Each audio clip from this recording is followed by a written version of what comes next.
My name's Kathy Brew. I'm a filmmaker and curator, and I teach in two departments here, MFA Art Practice and MFA Computer Art.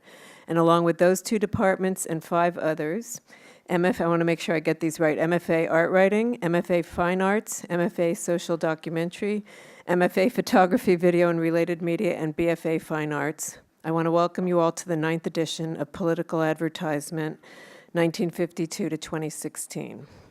This evening's presentation is also being co-presented by Electronic Arts Intermix, a New York-based nonprofit media arts organization that's celebrating its 45th anniversary, and they feature Muntadas' work in their collection and for distribution.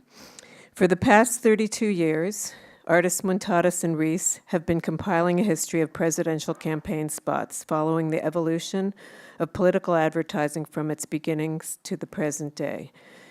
Each election year, they have presented the most recent version, a personal vision of how politics and politicians are presented through the medium of television. Clearly, this has been quite an unusual campaign year, so tonight we will see the evolution of the selling of the American presidency from the 1950s up until today. But first, a brief introduction to tonight's artists and moderator. Muntadas was born in Barcelona and has lived in New York since 1971.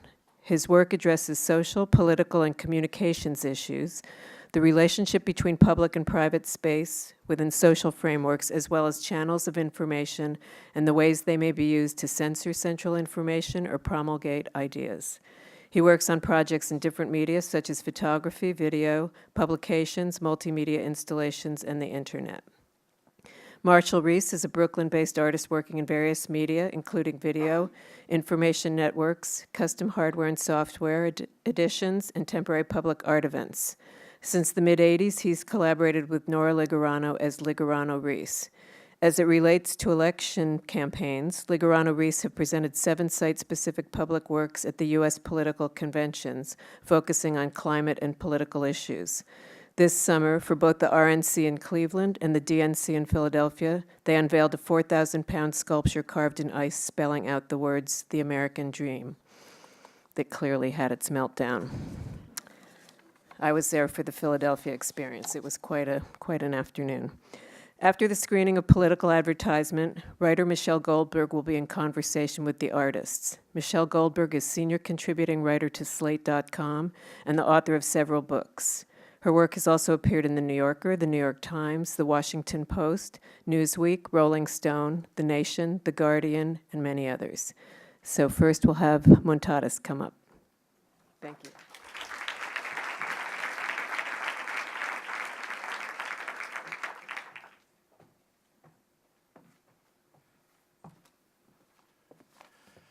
Okay, welcome everybody. Thank you for coming. And thank you, Kathy Brew, for making this event possible. And thank you, Michelle Goldberg, to join us tonight. Yes, Political Advertisement started in 1984 and has been already 32 years since the beginning. Probably is the longest film since film exists.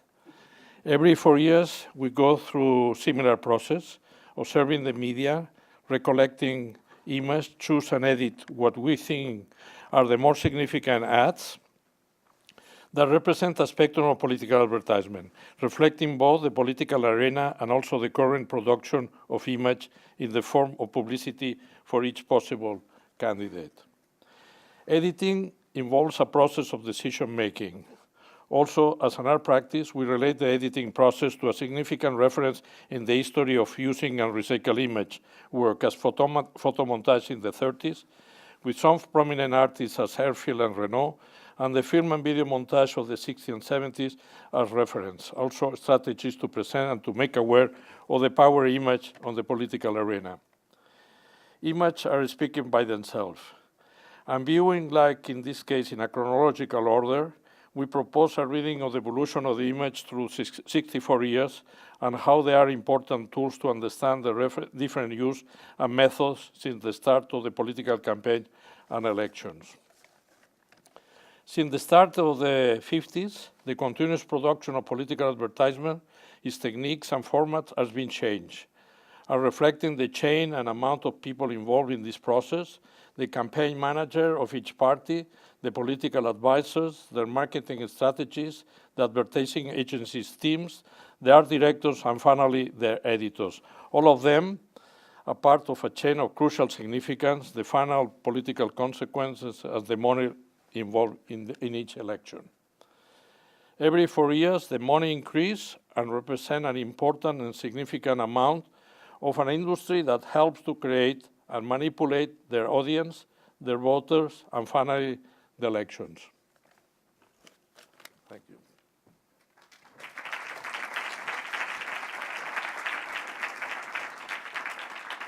Thank you all for coming tonight. So when Antoni showed me his rough cut in 1984, I remember being very vividly surprised by it and interested, remembering a number of the spots that I'd seen as a child. I guess Antoni recognized my enthusiasm and invited me to collaborate with him, which I energetically and gratefully accepted. I didn't think in 1984 that I'd be in New York tonight, 32 years later, addressing an audience. But over time, I've come to look at this material slightly differently. Of course, in 1984, when Antoni first showed me it, I was nostalgic. As a baby boomer growing up in a period of unprecedented prosperity and expansion of civil and human rights, felt that political advertisement was this type of exuberant expression of values central to representative democracies. But over time, my enthusiasm has tempered a bit. And I'm not really sure that thinking about the marketing of ideas or even a marketplace for expressing them is adequate to the problems and difficulties we have. In fact, I think that it compounds it.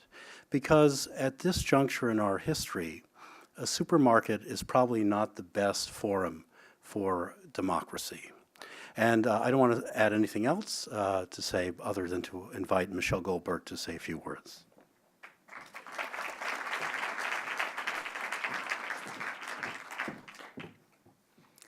So when Muntadas and Reese first asked me if I was interested in coming to speak tonight, I was a little bit hesitant because, I live and breathe politics. I'm a political journalist. Especially in this election, it takes up every crevice of my life where my family isn't. I dream about this campaign, and the idea of watching another 90 minutes of political advertisements seemed like a really grim punishment. But I watched the video regardless, and I found it completely mesmerizing. I mean, both as a way to step back from the madness and the immediacy of what's going on right now and what might be our last presidential election, and also just as this kind of sweeping panorama of America over 60 years. I mean, you'll see in this film that this changing aesthetics, a changing set of assumptions, a changing set of characters of who can be in political advertisements, a kind of growing cynicism. I mean, some of the early ones are so striking to me because of the amount of faith they place in the viewer to be able to follow semi-complex arguments or to be interested in kind of substantive debate. That pretty much goes away by some of the later advertisements. And the other thing, as someone who, for me, it's very difficult for me to think about this aesthetically. I don't come out of the art world. And so the other thing that I find fascinating is that you can see a narrative, or, I might be reading into it a narrative of certain images, certain ideas, certain phrases, building to the crudeness of, make America great and drain the swamp. And you sort of see, at least I see, Trump as the distillation of some of of kind of an evolution that wends its way through this film. But one of the remarkable things about it, I think, is that whatever message there is here is very subtle, and there's parts of it that I was positive were intentional political messages, and then in talking to the filmmakers, I find out that they weren't, because it invites so many different readings and different reactions. So I think you'll find it fascinating. Thanks.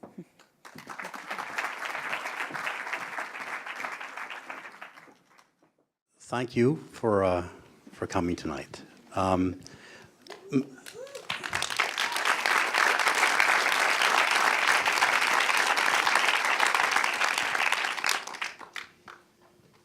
Michelle, since you are so much a part of this world, well, look at it so closely, I wonder if you want to just begin by saying a few things of what came to mind.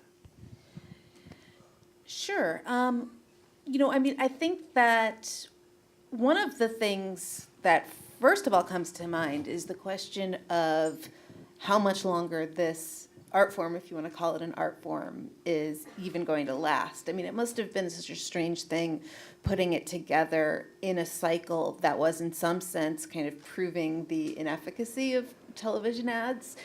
It's fascinating to remember how many ads Jeb Bush ran and the fact that Donald Trump never ran any at all. And some of the most emblematic ads that he ran weren't on television. They were Instagram ads or Twitter ads. To me, the ad that sums up the Donald Trump campaign, maybe some of you saw it, was a Twitter ad in which Bill Clinton, since very suggestively smoking a cigar while disembodied voices of women talk about being sexually assaulted by him, and Hillary Clinton cackles like the Wicked Witch of the West. That telegraphed the campaign that Donald Trump was going to run, but it wasn't on television. And so I think there's been a debate for a long time about how much television ads truly matter, and I'm curious about where you guys stand on that, and whether that's changed as we've moved into a cycle with different kinds of spectacles and different kinds of communications. Well, I'll begin. Maybe Muntadas wants to come in. I think that what I find of interest is how technology is pushing all this forward. In the beginning it was television, which was a very select medium because wealthy people had it in the beginning. And as it proliferated, it became more convenient to express political messages. I think now, and particularly, we're in a moment of great change. And, you pose a good question, like how long will this type of spot message exist in a world of the internet? Right.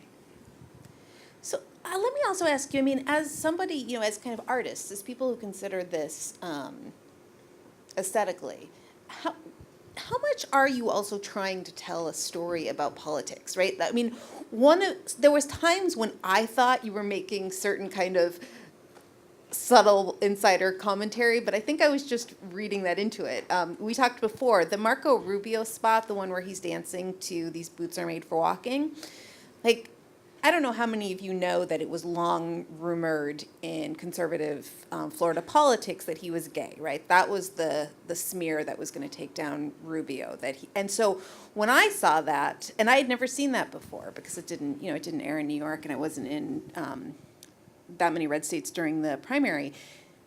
To me, that's what that's what that ad was about. And it actually made me I was like, wow, I actually hadn't realized that Jeb Bush was quite that vicious.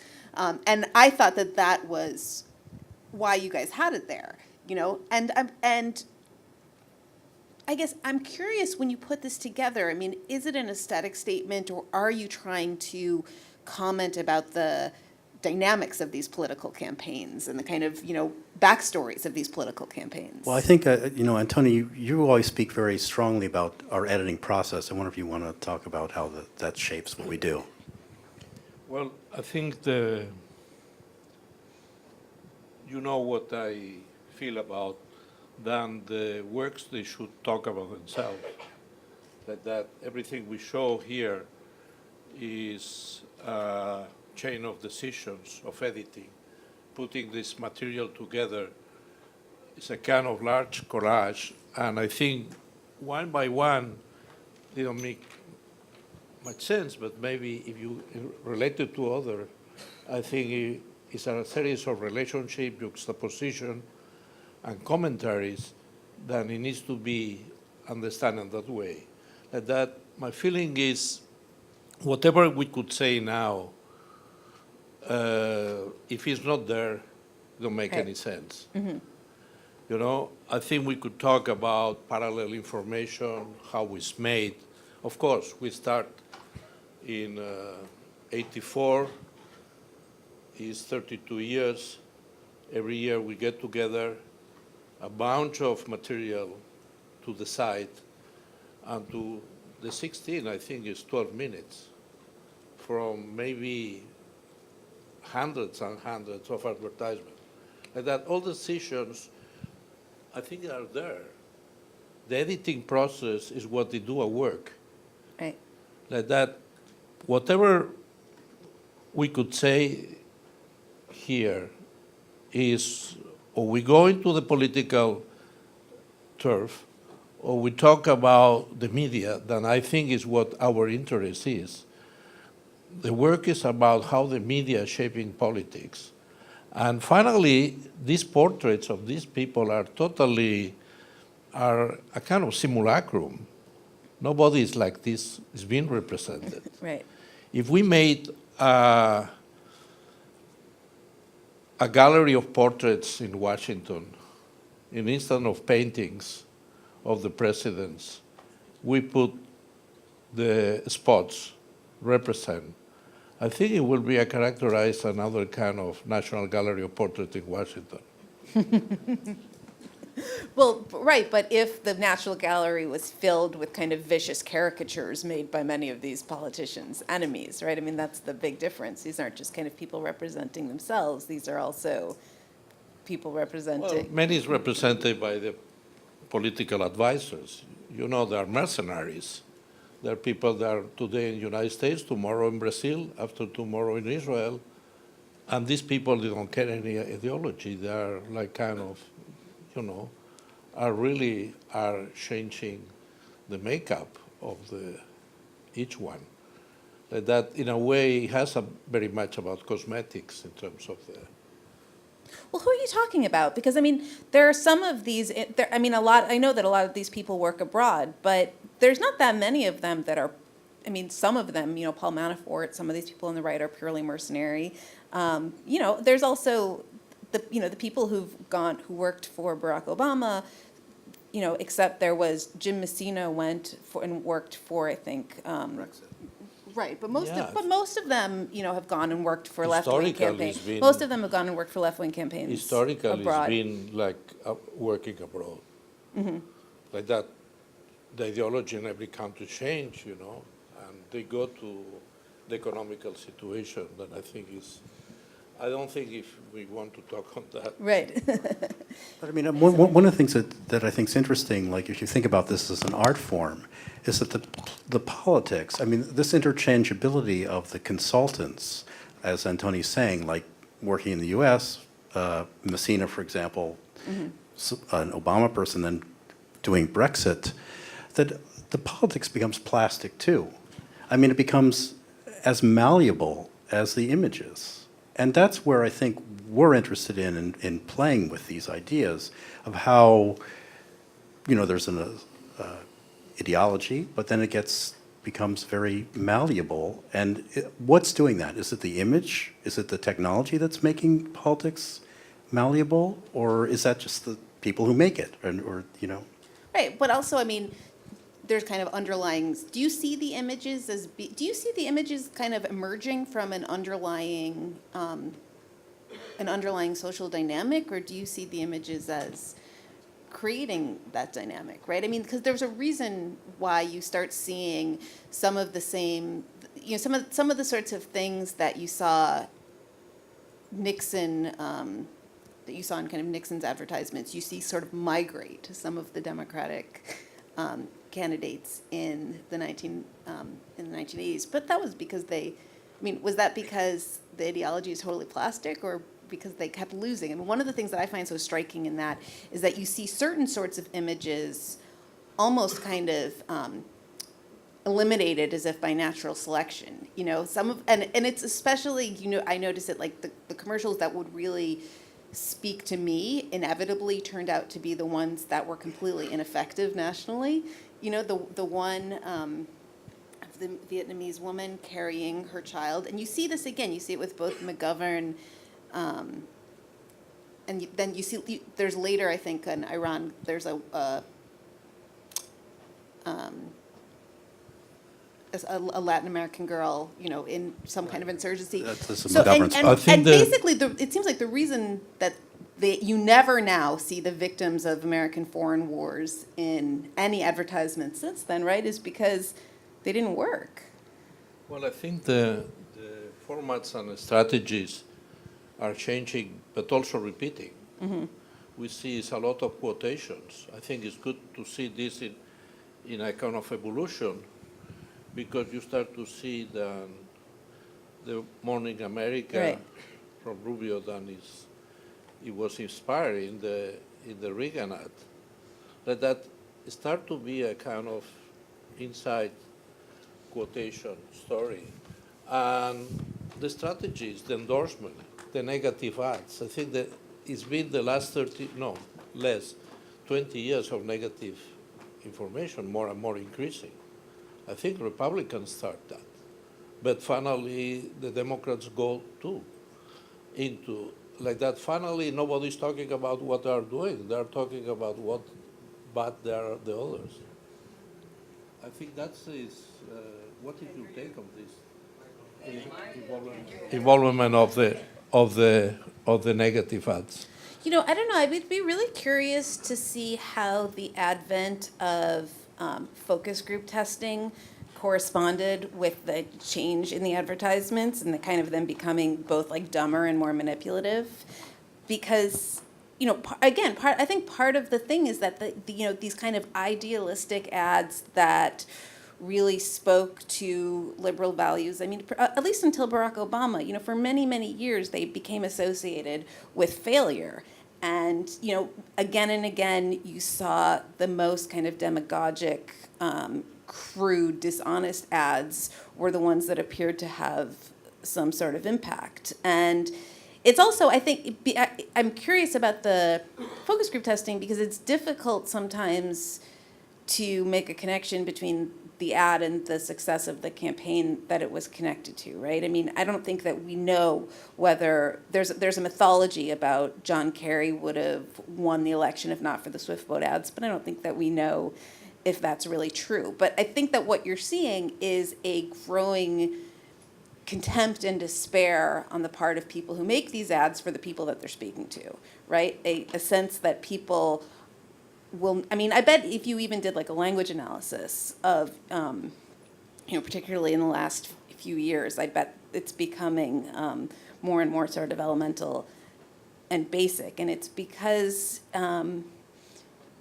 there's just very little faith among the people who make these sorts of things that the people that they're speaking to can handle an argument with any sort of sophistication or any sort of nuance. And often they have good reason for thinking that. I mean, like one of the things that we were talking about yesterday that I think is a good point you made, and that's how the focus on a authoritarian candidate has shifted. And it made me think, like in the beginning, we see these static cameras, Eisenhower talking down to somebody, Nixon addressing the camera, and this, as we've gone through this, there's a multiplicity of angles, images, camera angles. Right. To the people, it's kind of fracturing our expectations of what a central figure can be. Yeah, and I think you also see a kind of growing awareness of polarization in that you don't have any more, like I'm thinking about that Nixon and McGovern ad where the guy is, the what did Nixon ever do for me ad, You could never have, I don't think, a kind of generic everyman ad right now. You could also never have an ad like the one in New York for Humphreys. I think it was in New York for Humphreys, where you just have sort of totally random people talking about why they're voting for Humphreys, because you can't have anymore a person who is considered emblematic of all people, right? There is kind of no sense of an average American, right? You would immediately start looking for the signifiers that suggested whether they are kind of part of red America or blue America, like who exactly they're speaking to. Otherwise, it would just be sort of unintelligible just to have a person testifying on a candidate's behalf. Well, I think that, one thing that Antoni and I do is we look at this material, because we accumulate a lot of it, and we're looking for patterns, for similarities, and the one thing that I've enjoyed working with Muntadas on is that he has a view. I mean, we have two different views looking at this stuff, and his is like to see more iconic references. So, Antoni, I was just wondering, like, in your sense of what drew you to go into this, delve into this material? I mean, I know you're working with. Well, I think all start when I was working at MIT and working at the same time, Ed Diamond, political science professor at MIT, he was doing a book, it's called Spots, about commercials, political commercial.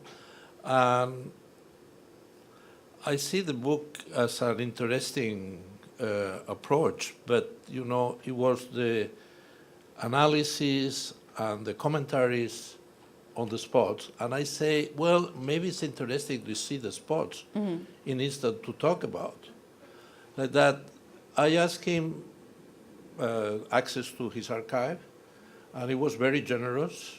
He gave me the possibility to see, and then I start to say, well, this is something, a potential, to see the story of that period, I mean, since 50s, through the political campaign ads. And I suggest Marshall to work together, and then we start to look the spots from the parties, the different parties, or the archives, and now most of the things in internet. Right. And that this is the process change in terms of the search. But basically, it was the construction by the media, by these characters and the politics. I think it was the interest. I've always been interested in the media landscape, and I think this was a kind of way to portray a very specific. Like that, the politics clear are the subtext, but for me, the more interesting part is how it's been the media changing that politics. But do you think that the construction of these images and these narratives actually changed politics? Or do you think that these images were kind of a product of a changing politics? I think it's a totally construct from the beginning to the end. It's a kind of fiction.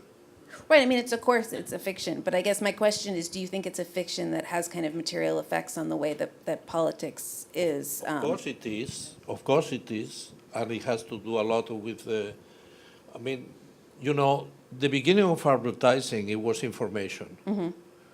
Inform about the products, and the consumer buy the product when think he has better information. Information is not anymore, it's all a seduction. You buy what the advertising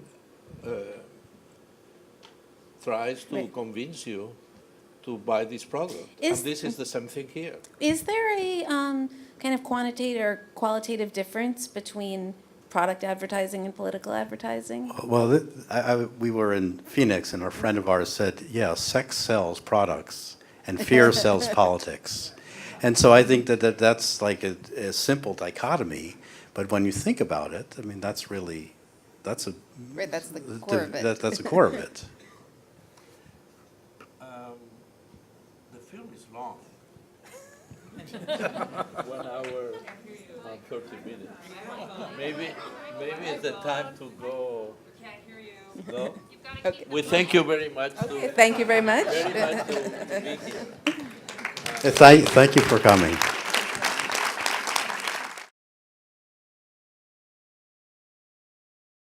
To election campaigns, Ligurano Reese have presented 7 site-specific public works at the U.S. political conventions, focusing on climate and political issues. This summer, for both the RNC in Cleveland and the DNC in Philadelphia, they unveiled a 4,000-pound sculpture carved in ice spelling out the words, "The American Dream," that clearly had its meltdown. I was there for the Philadelphia experience. It was quite an afternoon. After the screening of Political Advertisement, writer Michelle Goldberg will be in conversation with the artists. Michelle Goldberg is senior contributing writer to Slate.com and the author of several books. Her work has also appeared in The New Yorker, The New York Times, The Washington Post, and they feature Muntadas' work in their collection and for distribution.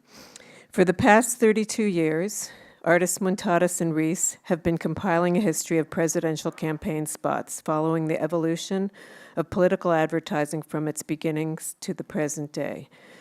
Each election year, they have presented the most recent version, a personal vision of how politics and politicians are presented through the medium of television. Clearly, this has been quite an unusual campaign year, so tonight we will see the evolution of the selling of the American presidency from the 1950s up until today. But first, a brief introduction to tonight's artists and moderator. Muntadas was born in Post, Newsweek, Rolling Stone, The Nation, The Guardian, and many others. So first we'll have Muntadas come up. Thank you.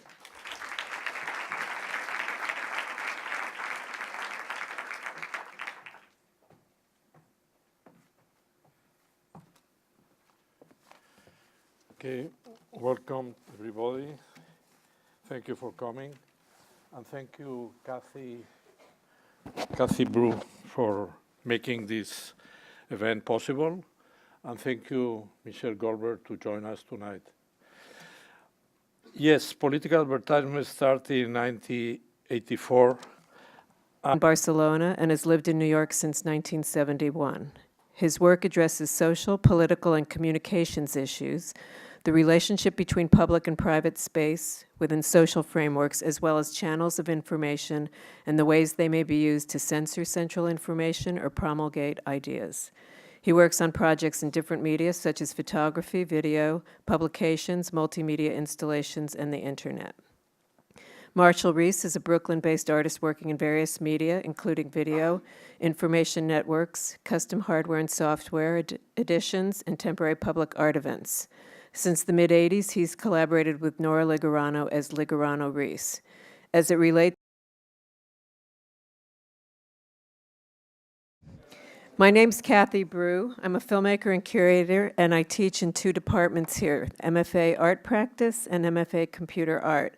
And along with those 2 departments and 5 others, I want to make sure I get these right, MFA Art Writing, MFA Fine Arts, MFA Social Documentary, MFA Photography, Video, and Related Media, and BFA Fine Arts. I want to welcome you all to the 9th edition of Political Advertisement, 1952 to 2016.